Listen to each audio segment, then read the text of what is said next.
Welcome back viewers to the introduction to programming course. आज की इस लेक्चर में हम नेस्टेड लूप्स की बात करेंगे। और ये लूप जो है आप देख सकते हैं, ये एक फॉर लूप है जो कि 1 से लेकर 2 तक नंबर्स प्रिंट कर रहा है।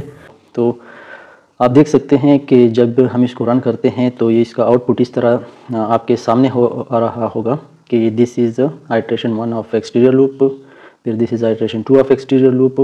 अब ये 1 और 2 हमारा एक्चुअल टारगेट है। 1 से लेकर 2 तक जो नंबर्स हमने प्रिंट करने थे वो एक्चुअल में ये 1 और ये 2 है। बाकी दिस इज़ आइट्रेशन और एक्सटीरियर लूप का जो टेक्स्ट है ये आपको क्लियरिटी के लिए है, ये ताकि आपको समझ आए कि ये एक्सटीरियर लूप कितनी दफ़ा चला है और हर आइट्रेशन में कौन सी वैल्यू प्रिंट हो रही है। तो आज जो हम बात करेंगे वो नेस्टेड लूप्स के हवाले से होगी। अब नेस्टेड लूप्स क्या है? नेस्टेड लूप्स को अगर आप देखें तो ये एक सिंपली नेस्टेड इफ एल्स की तरह है। जिस तरह आप किसी इफ़ कंडीशन के बॉडी में जब आप दूसरा कंडीशन लगाते थे तो उसको हम नेस्टेड इफ़ कहते थे। इसी तरह प्रोग्रामिंग के फॉर लूप्स में भी यही कंसेप्ट है कि अगर आप किसी लूप की बॉडी में कोई सेकंड लूप लगा लेते हैं तो इसको हम नेस्टेड लूप्स कहते हैं। अब ये नेस्टेड लूप्स काम किस तरह करते हैं, सबसे पहले थोड़ा इसको देखते हैं। ये जो स्क्रीन के ऊपर है आपके पास एक लूप है, हम इसको एक्सटीरियर लूप भी कह सकते हैं क्योंकि ये सबसे पहली लूप है। और इसी के अंदर अब हम एक दूसरी फॉर लूप लिख लेते हैं। ज़रूरी नहीं कि आप फॉर लूप ही फॉर के अंदर लिखें, आप फॉर के अंदर वाइल भी लिख सकते हैं, डू वाइल भी लिख सकते हैं। सो इसी फॉर के अंदर मैं एक और फॉर लूप इनिशिएट कर रहा हूँ और इसमें हम 1 से लेके 5 तक नंबर्स प्रिंट करेंगे, तो या 10 तक भी आप कर सकते हैं। फॉर आई की जगह पे int i is equal to 1 से लेके i is equal to less than और इक्वल टू 10 तक आई प्लस प्लस। आई की जगह हम एक अलग वेरिएबल यूज़ करेंगे क्योंकि आई जो है ये हम ऑलरेडी एक्सटीरियर लूप में यूज़ कर चुके हैं, तो इसकी जगह हम ए को लिख लेते हैं। सो ए, ठीक है। For a int a is equal to 1 से लेके जब तक ए इज़ लेस देन और इक्वल टू 10 ना हो आई को 1 इंक्रीमेंट करते जाओ, यानी ए प्लस प्लस। और इसी फॉर की अब हम बॉडी लिखते हैं और इसी बॉडी के अंदर हम मैसेज प्रिंट करना चाहते हैं, प्रिंट एफ। और प्रिंट एफ परसेंट डी हम ए की वैल्यू प्रिंट करना चाहते हैं, तो फर्स्ट टाइम में ए की वैल्यू 1 होगी तो परसेंट डी जो भी वैल्यू होगी वो परसेंट डी प्रिंट करेगा। लेकिन इतना काफ़ी नहीं है, हम इसके साथ ही बाहर आके डबल कोट से और इसको कंप्यूटर के लिए सिंप्लीफाई करते हैं कि परसेंट डी यानी आपने अगर इंटीजर वैल्यू प्रिंट करनी है तो कौन सी, ए की वैल्यू, तो ए यहाँ पर आपने लिख लिया, ठीक है। अब ये क्या होगा कि जब एक्सटीरियर लूप 1 टाइम रन होगी तो हमारी ये जो इंटीरियर लूप है ये वाली यहाँ से यहाँ तक ये 10 टाइम्स रन हो जाएगी और आपको 1 से 10 तक वैल्यूज़ प्रिंट करके देगा। चलो देख लेते हैं कि इज़ इट ट्रू और फॉल्स। तो आप देख सकते हैं ये हमारा आउटपुट है और इसमें आप देख सकते हैं कि ये जो मैसेज है कि this is iteration 1 of exterior loop, ये first iteration of the exterior loop की वजह से आया है। और फिर इसके बाद एक्सटीरियर लूप के अंदर जो कोड है ज़ाहिर है उसमें हमने एक अलग लूप लगाया है और वो 10 टाइम रन हुआ है, यानी उसने 10 आइट्रेशन कंप्लीट करके 1 से 10 तक वैल्यूज़ प्रिंट किया। जैसे ही उसका कंडीशन 10 के बाद फॉल्स होगा ज़ाहिर है, तो फिर आपकी जो फ्लो ऑफ कमांड है वो again second iteration of the exterior loop यहाँ से शुरू है और एक्सटीरियर लूप का जो मैसेज है वो दोबारा यहाँ प्रिंट हुआ है। फिर जब यहाँ एक्सटीरियर लूप चला तो इसके अंदर interior loop again 10 times run हो गया। तो इसी तरह आपकी एक लूप होती है और इसके अंदर जब आप सेकंड लूप डिक्लेयर करते हैं तो उसको हम नेस्टेड लूप्स कहते हैं। अब ये नेस्टेड लूप्स ओवरऑल कितनी दफ़ा रन हुआ है या इसने कितने आइट्रेशन किए हैं, अगर आप देखें तो नेस्टेड लूप जो इंटीरियर लूप है इसने 1 से 10 तक ये आइट्रेशन और अगेन यानी 10 इंटू 10 20 आइट्रेशन उन्होंने कंप्लीट कर लिए हैं।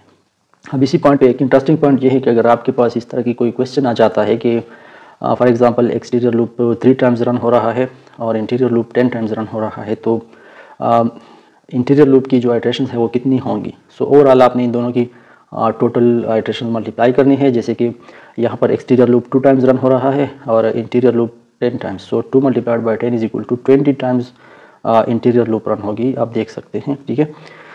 तो इसको हम कहते हैं नेस्टेड लूप्स। अब नेक्स्ट जो चीज़ हम पढ़ेंगे वो ये है कि ब्रेक और continuous statements in C programming ये क्या है।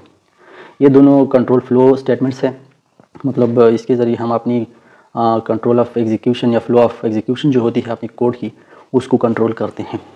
अब ये किस तरह होता है, ब्रेक जो होता है, अगर आप किसी भी लूप से जंप आउट करना चाहते हैं और आप उसके जो आइट्रेशन है वो एक specific number of iteration skip करना चाहते हैं, तो आपको ब्रेक यूज़ करना पड़ता है। जैसे कि अगर आप यहाँ देखें तो ये इंटीरियर लूप जो हमारी है ये 10 टाइम्स रन हो रही है, ठीक है। अब अगर मैं चाहूँ कि ये 5 से ज़्यादा ना चले, यानी कि जब 1 से 5 तक वैल्यूज़ प्रिंट होंगे तो अब तक तो ठीक है, लेकिन 5 के बाद 6, 7, 8, 9 की जो वैल्यूज़ है वो प्रिंट मैं नहीं चाहता या मैं इसको स्किप करना चाहता हूँ, तो बिना चेंज किए यहाँ कंडीशनलिटीज़ को मैं ये कर सकता हूँ। और इसी को इम्प्लीमेंट करने के लिए हम ब्रेक का यूज़ करेंगे। अब ब्रेक का यूज़ किस तरह करेंगे, सबसे पहले तो आप कंडीशन लिखेंगे। इफ़ का कोई कंडीशन आप लिखे, फॉर एग्जांपल मैं लिखता हूँ इफ़ इज़ ग्रेटर देन 5। जब तक ए की वैल्यू लेस देन 5 है तब तक तो वो आप सारे प्रिंट करते जाओ जितनी दफ़ा भी ये लूप चले, लेकिन जैसे ही value of a greater than 5 होगी तो आप उसके बाकी के जो आइट्रेशंस है वो स्किप करो और अपनी जो आपका कंट्रोल है फ्लो ऑफ एग्जीक्यूशन है वो आप एक्सटीरियर लूप के हवाले कर दो, ठीक है। तो इस तरह ये आपने कंडीशन लिखना है कि if A is greater than 5 हो, तब आप क्या अगले BREAK, फिर आपने ब्रेक लेना है, ठीक है। आप देखें ये जो है ना आपकी इंटीरियर लूप, आपने देखा कि ये 10 टाइम्स रन होती है, ठीक है। लेकिन अब क्या होगा, जैसे ही वैल्यू ऑफ ए 5 तक प्रिंट होगी तो नेक्स्ट आइट्रेशन में ये A++ होगी, यानी 6 हो जाएगी और आपका कंडीशन फॉल्स होगा यहाँ पर। तो जब ये ट्रू साबित होगा, ए ग्रेटर देन 5 हो जाएगी, तब आपकी फ्लो ऑफ एग्जीक्यूशन ये ब्रेक लाइन की वजह से एक्सटीरियर लूप में आ जाएगा, यानी इस पॉइंट से फिर एक्सटीरियर लूप रन होगी और इसके बाकी की जो आइट्रेशन है वो स्किप हो जाएंगे। तो ये किस तरह देखते हैं, आप चले देखें, इसका आउटपुट देखें।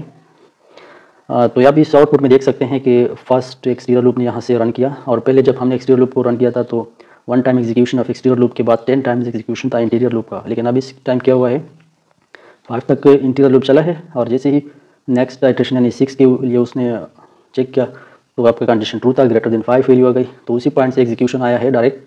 ये आप देख सकते हैं, this is iteration 2 of exterior loop, यानी एक्सटीरियर लूप के पास एग्जीक्यूशन आया है और 6, 7, 8, 9, 10 को प्रिंट करने की बजाय एक्सटीरियर लूप ने अपना एग्जीक्यूशन यहाँ से शुरू किया है और इसके बाद फिर इंटीरियर लूप 5 तक चली है। फिर ब्रेक जो होता है, ये किसी भी लूप से अगर आप जंप आउट करना चाहते हैं टू दी एक्सटीरियर लूप, किसी भी इंटीरियर लूप से अगर आप एक्सटीरियर लूप को कमांड हवाले करना चाहते हैं तब आप ब्रेक को यूज़ करेंगे, ठीक है। इसी ब्रेक से कंटिन्यू किया करता है, कंटिन्यू भी आपकी जो कमांड है उसी लाइन से एक नई जगह पे शिफ्ट करता है। लेकिन अब फ़र्क ये है कि ब्रेक जो होता है, जिस लूप के अंदर आप ब्रेक को यूज़ करते हैं, सो जब भी उसका कंडीशन ट्रू होता है आपका कमांड उसी लूप के एक्सटीरियर लूप को हवाले करता है, जबकि कंटिन्यू क्या करता है, कंटिन्यू ये करता है कि जिस पॉइंट पे या जिस लूप के अंदर आप कंटिन्यू को यूज़ करते हैं, कंटिन्यू कमांड उसी लूप को दोबारा हवाले करता है और कंटिन्यू के बाद जो कोड होता है वो स्किप किया जाता है। अब ये किस तरह होता है, चलो इसको भी चेक करते हैं। ये आपने देखा कि ये जो वैल्यू है, ब्रेक को मैं हटा लेता हूँ और कंटिन्यू को भी मैं हटा लेता हूँ, यानी पुरानी पोजीशन पे हम वापस आ जाते हैं। और अब आप देखेंगे कि ये 110 वैल्यूज़ जो है वो प्रिंट करेगी, यानी कि इंटीरियर लूप जो है हमारी वो पूरी की पूरी 10 टाइम्स रन हो रही है। अब मैं अगर चाहूँ कि इसमें सेलेक्टिव आइट्रेशंस, मतलब स्पेसिफिक आइट्रेशंस, ऐसी आइट्रेशंस जो कि मुझे मतलब मेरी कंडीशनलिटीज़ के मुताबिक मुझे नहीं चाहिए या मेरी रिक्वायरमेंट्स के मुताबिक मुझे नहीं चाहिए, तो मैं उसको कंटिन्यू के थ्रू स्किप कर सकता हूँ। कैसे करना है देखें, ये 1 to 10 वैल्यूज़ प्रिंट कर रहा है। अब अगर मैं चाहूँ कि इसमें सिर्फ इवन वैल्यूज़ प्रिंट हो या आड वैल्यूज़ प्रिंट हो, इवन वैल्यूज़ प्रिंट ना हो, तो ये क्या होगा, इसके लिए मैं कंटिन्यू यूज़ करूँगा, क्योंकि अब ये हम सेलेक्टिव टर्म्स को स्किप करते हैं, यानी स्पेसिफिक टर्म्स को स्किप करते हैं। जबकि ब्रेक में हम एक ग्रुप ऑफ आइट्रेशन जो है उसको स्किप करते थे, इसमें सेलेक्टिव नहीं होती थी, पहले 10 स्किप करने हैं या आखिर 10 वाले स्किप करने हैं, ठीक है। इसी तरह की कंडीशन होती थी, यानी एक ग्रुप, कंटिन्यूस ग्रुप। लेकिन अगर आप alternative values, different values skip करना चाहते हैं तो आप कंटिन्यू को यूज़ करेंगे। जैसे कि मैं इसके लिए कंडीशन लिखूँगा, इफ़ अगर एक ही वैल्यू, आप यहाँ पर फॉर लूप क्या करता है, 1 प्रिंट करता है, फिर 2 प्रिंट करता है, फिर 3, फिर 4, फिर 5, ठीक है। लेकिन मैं चाहता हूँ कि जहाँ जहाँ पे एक ही वैल्यू 2, 4, 5, 2, 4, 6 यानी इवन वैल्यू है उसको प्रिंट ना करो, यानी उसके लिए ये प्रिंट वाला मैसेज ना चलाओ, बल्कि कमांड कहीं और पे होना चाहिए। अब ये किस तरह काम करता है, इफ़ ए और डिविजिबल बाई 2 के लिए हम मॉड्यूलर ऑपरेटर का यूज़ करेंगे, और अगर ये 0 के बराबर आ जाता है तब आप क्या करें, अब यहाँ पर हमने कंडीशन लगाया कि अगर आप चेक करें, अगर ए की वैल्यू जिस आइट्रेशन में 2 है, मतलब इवन है, 2, 4 चाहिए, कंडीशन का मतलब ये है कि अगर ए की वैल्यू इवन है तब आप क्या करें, कंटिन्यू कंटिन्यू का मतलब ये है कि फिर आप ये जो एग्जीक्यूशन है कमांड का असली तौर पर तो 1 बाय 1 लाइन एग्जीक्यूट होती है, जैसे ये चेक करा जाएगा, फिर इसके बाद यहाँ इसने प्रिंट होना है। लेकिन अब कंटिन्यू करेगा क्या कि ये आपकी कमांड डायरेक्ट इसी लूप के पास दोबारा भेजेगी, यानी यहाँ से ये लूप नेक्स्ट इटरेशन के लिए रेडी हो जाएगी और आपकी इसके नीचे जितना भी कोड है वो एग्जीक्यूट नहीं होगा और वो प्रिंट नहीं हो जाएगा। सो ये आप देखें, चेक करें, ये हमने रन किया और आप इसकी आउटपुट देख सकते हैं कि this is iteration 1 of exterior loop. फिर इंटीरियर लूप ने 10 टाइम्स चलना था, लेकिन 10 टाइम्स में आप ये देख सकते हैं कि ये 1 3 5 7 9 को प्रिंट कर चुकी है, यानी 5 टाइम्स चला और 5 टाइम्स नहीं चला। तो जहाँ एक के बाद 2 प्रिंट होना था तो उस टाइम कंडीशन ट्रू हो गया, और कंडीशन ट्रू होने के बाद 2 को प्रिंट करने वाली जो लाइन है प्रिंट एफ का, ठीक है, वो स्किप हो गई एग्जीक्यूट होना, और नेक्स्ट इटरेशन के लिए फॉर लूप हमारी चली जो इंटीरियर थी, और इस टाइम अब 2 के अंदर a++ हो गया और 3, फिर इसके बाद आपका 3 प्रिंट हो गया। 3 के बाद 4 चेक किया गया तो वो अगेन स्किप हो गई निचले जो लाइन है प्रिंट वाली, और आपकी जो कोड या प्रोग्राम है जो एग्जीक्यूट होना था वो नेक्स्ट इटरेशन पे चला गया। तो इसी तरह फॉर लूप या किसी भी लूप के अंदर कोई भी लूप आप लगाएं तो आपका नेक्स्ट लूप कहलाएगा, और फिर किसी भी लूप में से बाहर वाले लूप में आने के लिए आपकी जो कमांड ऑफ एग्जीक्यूशन है वो किसी एक इंटीरियर लूप से एक्सटीरियर लूप को अगर आप हवाले करना चाहते हैं तो इसके लिए आप ब्रेक को यूज़ करेंगे। लेकिन अगर आप वही कमांड उसी लूप को दोबारा हवाले करना चाहते हैं उसी पॉइंट पे, तो इसके लिए आप कंटिन्यूस स्टेटमेंट को यूज़ करेंगे। तो ये था आज का हमारा लेक्चर लूप्स, नेस्टेड लूप्स के हवाले से, ब्रेक एंड कंटिन्यूस स्टेटमेंट्स के हवाले से। उम्मीद करता हूँ कि आज के लेक्चर में आपने अपना टारगेट अचीव किया होगा, जो एजेंडा था आज की इस लेक्चर का। मिलते हैं नेक्स्ट लेक्चर में, तब तक के लिए आपसे इजाज़त चाहूँगा। अल्लाह हाफ़िज़।